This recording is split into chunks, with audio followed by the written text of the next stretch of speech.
It's 10 at night. We're stuck working overtime. The boss suddenly sent a message in the group chat. If I don't make it back to the office within an hour, call the police right away. The three of us stared at the message, utterly confused. Wang Qiang, our new coworker, spoke up first. Didn't the boss say he stepped out to grab late-night snacks? Why send us a weird message like this out of nowhere? Is this some kind of prank? No way, the boss is always dead serious. He'd never joke around about stuff like this. Then Liu Meng picked up his phone and said, I've got an idea. I'll ring the boss to find out what's going on. We all agreed instantly. Once the call connected, before Liu Meng could utter a word, we heard the boss's frantic, gasping breaths on the line. No matter who knocks at the door, do not open it for anyone. The line went dead right after. Liu Meng tried dialing him back, but the call wouldn't go through. What on earth is happening? Maybe we should call the police now. I picked up my phone and dialed emergency services. I explained everything that had just unfolded. The dispatcher said officers would arrive in 10 minutes. But the second I set my phone down, someone started banging hard on the office door. All of us tensed up immediately. The boss warned us never to open the door. None of us dared move an inch. Who's out there? Quit knocking nonstop. It's me, Gao Xiang. Hurry up and open this door. Gao Xiang was another one of our co-workers. He'd stepped out a moment earlier to use the restroom. I unlocked and pulled the door open for him. What's wrong with you three?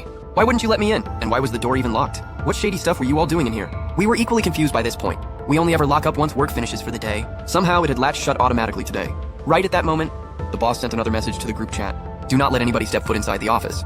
I only just saw the group message now, so that's why you refused to open up for me. I bet this is just a dumb prank. Do I look like some dangerous criminal to you? But what about the boss's panicked gasping on the phone? He sounded like he was running for his life. Quit overthinking it. Everything will make sense once he gets back. I had no choice but to nod my head. The next second, the boss messaged me privately. Chenjai, keep this between us. I'm messaging you one-on-one. Did you let anyone into the office? Boss, I just let Gao Xiang inside. It's a disaster. Gao Xiang is the assailant. From this second onward, protect yourself at all costs. But you cannot step a foot outside the office. Why? Wouldn't staying in here put me in even more danger? I waited and waited for a reply. But the boss never wrote back again. Moments later, knocks echoed at the door once more. Open up right now. This is the police. Did someone here place an emergency call? Liu Meng stepped forward and pulled the door open. A single officer stood out in the hallway. Yet he made no move to come inside. He only questioned Liu Meng from the threshold. I stared hard at this supposed cop. Something felt deeply off about him. Don't police always send out teams of 2 or more on calls? Why is there only one guy here? Alright, I've got the basics of what happened. Walk me outside so I can check the scene. Then the two of them headed out into the hallway. It wasn't long before the fake officer returned alone. Chenja, you come out too? I need to take your statement as well. By now, I was fully convinced he was an imposter, so I quickly made an excuse. You can come inside to ask me questions instead. I've got files pulled up on my computer. See if they help with your investigation. Understood? Step outside with me first. Then I'll come in to look at your computer. I wore a troubled, hesitant look. Who is this man, really? Why refuses to set foot in this room? I redialed the official police hotline right away. Hello? This is the person who called in the report earlier. Have you dispatched officers to my location yet? We sent out 2 patrol officers. They should still be en route to your building. My heart skipped a beat in terror. That man out front was definitely a fake cop. I watched him crack an eerie, cold grin. Then he hurried off down the hall. Chenji, what the hell is going on here? That guy was impersonating law enforcement. I'm afraid Liu Meng might already be hurt. Gao Xiang, go stand by the door and listen for noises outside. I'll explain everything once you're back. Gao Xiang immediately walked over to the doorway. I leaned in and whispered to Wang Qiang. The boss said Gao Xiang is the dangerous assailant. I suspect the fake cop is his accomplice. From now on, stay sharp and alert. And whatever you do not step outside. Walkyo nodded solemnly. Gao Xiang strolled back over a moment later. It's totally quiet out there. Looks like those guys took off for good. What did you figure out? Spit it out already. That fake cop acted really strange. He refused to cross the threshold the whole time. He only stood out in the hallway, which makes me think we're safe inside this office. But why couldn't he come in at all? I have no clue about that part. We'll wait for the real police to sort everything out. Everyone nodded in agreement. Yet we waited a full 30 minutes, and no officers ever showed up. I dialed emergency services once again.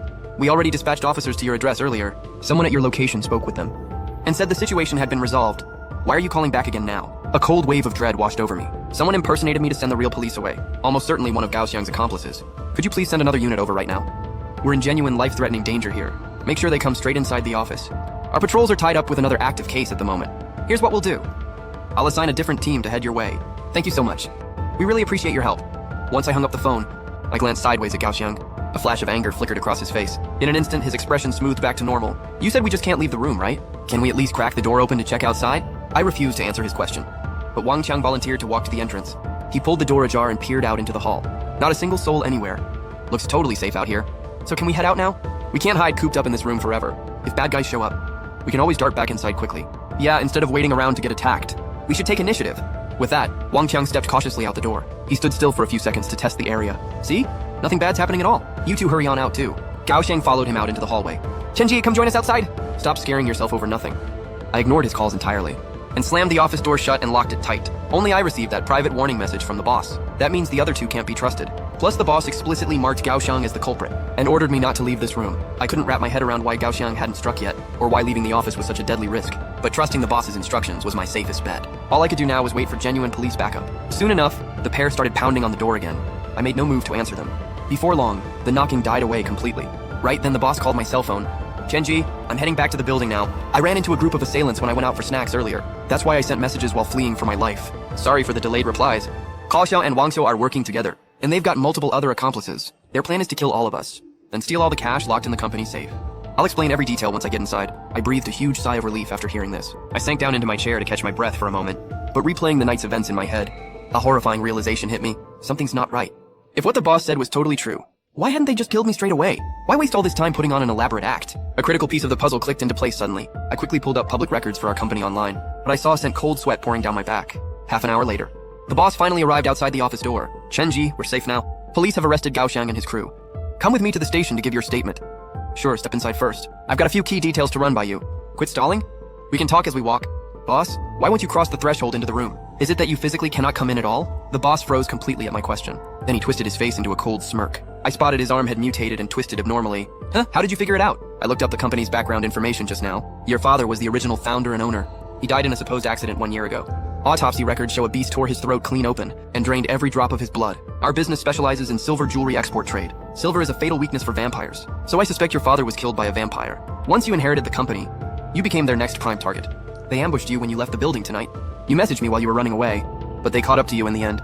The reason none of the vampires can enter this office is your father warded the whole space with a protective barrier. Gaoxiang was allowed inside because he's only a human servant to the vampires. He hasn't been fully turned into a vampire himself. Am I correct on all counts? Truly my sharpest, most capable employee. You've pieced together every detail perfectly. The original vampire lord spared my life and transformed me into one of their kind.